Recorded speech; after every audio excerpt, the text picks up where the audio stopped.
सभी को मेरा नमस्कार। लेसन प्लान जिसे पाठ योजना भी कहा जाता है। सबसे पहले जो फर्स्ट पार्ट इसका आता है वो आता है आइडेंटिफाइंग डाटा, जिसमें प्यूपिल टीचर रोल नंबर, जिसे छात्र अध्यापक या छात्र अध्यापिका अनुक्रमांक बोलते हैं।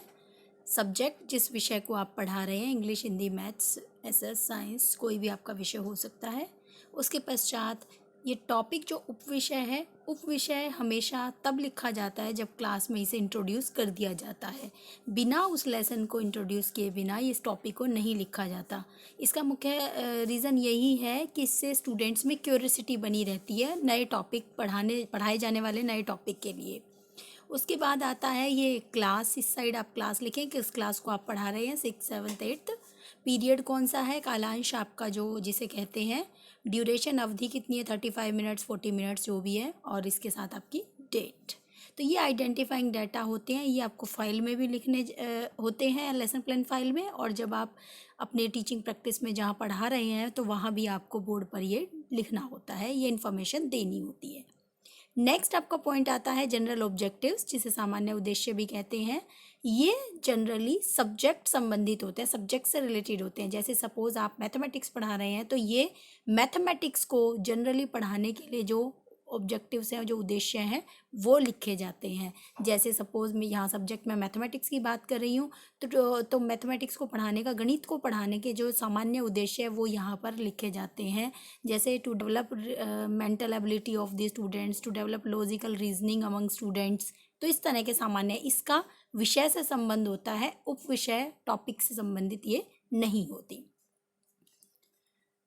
नेक्स्ट आता है आपका स्पेसिफिक ऑब्जेक्टिव्स या फिर इंस्ट्रक्शनल ऑब्जेक्टिव, जिसे अनुदेशनात्मक उद्देश्य या विशिष्ट उद्देश्य कहते हैं।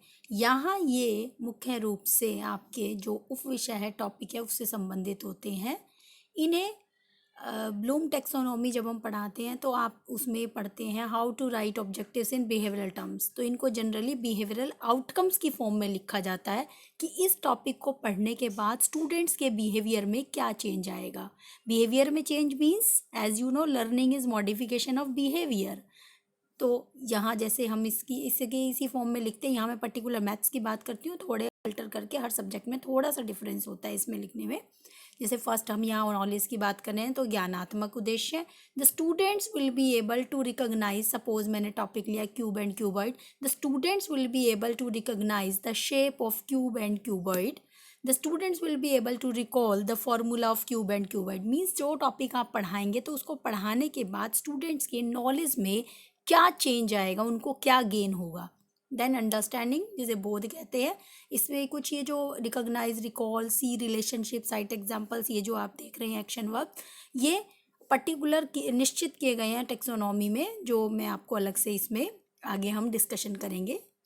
थर्ड यहाँ पर मैं ऑब्जेक्टिव जो यूज़ कर रही हूँ वो है एप्लीकेशन, प्रयोगात्मक। The students will be able to infer the different examples or problems based on cube and cuboid. The students will be able to reason out the surface area of cube, formula of surface area of cube.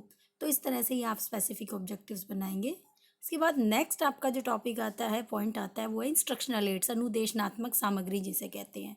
ये generally हम इन दो column में divide करते हैं, general ads या फिर specific ads. General ads सामान्यतः जो ऐसी शिक्षण सामग्री जो हर सब्जेक्ट को पढ़ाने में काम आती है, chalk board, chalk duster, pointer. Specific case, जिसे विशिष्ट सामग्री कह रहे हैं, ये वो है जो पर्टिकुलर उस क्लास में ही यूज़ हो रही है। जैसे चार्ट शोइंग विच, सपोज हमारा टॉपिक अभी जो मैंने बात की है क्यूब एंड क्यूबॉइड है, तो chart showing cube and figure of cube and cuboid. Graph, model, real objects, जो भी आप पर्टिकुलर उस टॉपिक को पढ़ाने से रिलेटेड आपने यूज़ किया है वो सब इसमें काउंट होता है। इसके बाद नेक्स्ट आपका पॉइंट आता है previous knowledge assumed. Previous knowledge assumed means अनुमानित पूर्व ज्ञान। किसी भी टॉपिक को हम नए टॉपिक को पढ़ाने से पहले उसे प्रीवियस नॉलेज से अटैच करके पढ़ाया जाता है। दोनों के बीच में लिंकेज से स्टूडेंट्स को ज़्यादा अच्छे से समझ आता है। तो यहाँ हम अगर कुछ नया टॉपिक पढ़ा रहे हैं तो हम ये मान कर चलते हैं कि इसके बारे में इन्हें पूर्व इतना ज्ञान तो होगा ही। सपोज मैं अगर क्यूबॉइड पढ़ा रही हूँ तो यहाँ हम ये मानकर चलते हैं कि स्टूडेंट है, 8th क्लास के हैं, तो उन्हें स्क्वायर के बारे में नॉलेज होगा। जनरली स्क्वायर्स के बारे में वो जानते होंगे, साइड्स, वर्टेक्स, इनके बारे में उन्हें पता होगा। नेक्स्ट आपका आता है ये प्रीवियस नॉलेज अज्यूम, जो भी अनुमानित करने के हम मान कर चल लेते हैं, अज्यूम कर लेते हैं कि स्टूडेंट्स जो विद्यार्थी हमारे इस बारे में सामान्य जानकारी रखते हैं। इसके पश्चात आता है आपका पूर्व ज्ञान परीक्षण। ये एक मोस्ट इम्पॉर्टेंट पार्ट है किसी भी लेसन प्लान का। यहाँ पर कुछ प्रश्न छात्र अध्यापक या अध्यापिका द्वारा अपने क्लास में पूछे जाते हैं। इन प्रश्नों को पूछने का मुख्य उद्देश्य अपने उस उप विषय तक पहुंचना है। इसमें मेन ध्यान रखने वाली जो बात ये है कि इनमें क्वेश्चंस प्रीवियस नॉलेज पर बेस्ड होते हैं।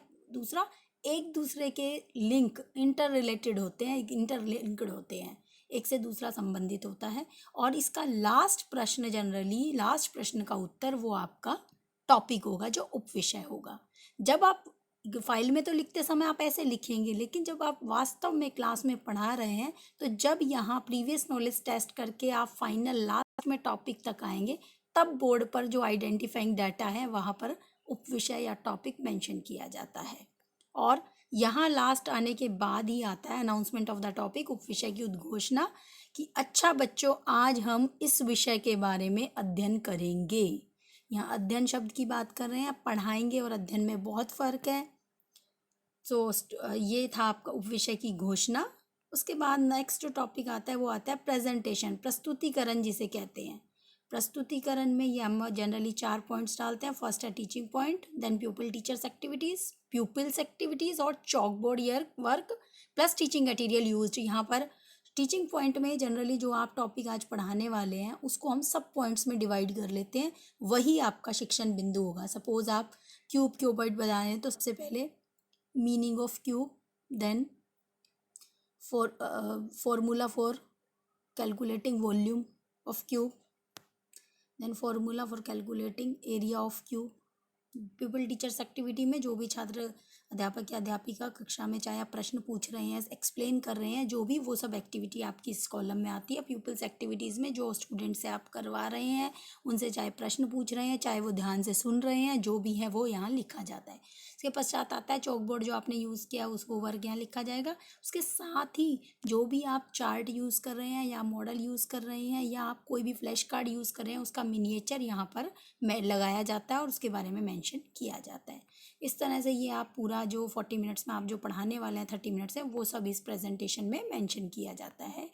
वो मैथमेटिक्स के हैं तो वहाँ जो प्रॉब्लम पूछी जाएगी वो भी यहाँ पर प्रॉब्लम जो आप क्वेश्चन सॉल्व करा रहे हैं वो भी यहाँ लिखी जाएगी। इसके बाद आता है नेक्स्ट टॉपिक रिकैपिचुलेशन, पुनरावृत्ति जिसे कहते हैं। पढ़ाने के बाद उसे अच्छे से याद रखने के लिए जनरली लास्ट में हम समरी करते हैं कि अच्छा बच्चों, आज हमने ये पढ़ा। So students, today we have studied about sentence, means पूरा जो आपने पढ़ाया उसे समराइज कर देना, वो यहाँ पुनरावृत्ति में आ जाता है ताकि स्टूडेंट्स को और अच्छे से क्लियर हो जाए। नेक्स्ट आता है इवैल्यूएशन, मूल्यांकन। क्लास में पढ़ाते समय गणित में ज़रूरी है कि जब तक मूल्यांकन नहीं होता तो हमें ये पता नहीं चलता कि बच्चे ने कितना समझा, कितना उसे समझ आया, और या कहाँ उसे समझ नहीं आया, किस टॉपिक में से प्रॉब्लम। तो ये टेस्ट करने के लिए टीचर क्लास में ही सिंपल इजी क्वेश्चंस जो पढ़ाया है उसी में से कुछ पुट करके मूल्यांकन करता है। उसके पश्चात बारी आती है होम असाइनमेंट, गृह कार्य जिसे कहते हैं। इसमें घर के लिए वर्क दिया जाता है। टीचर की ये होनी चाहिए कि जो उसने पढ़ाया है उसी से रिलेटेड काम घर के लिए दिया जाए। तो this is all about lesson plan in teaching. Thank you so much for watching this video.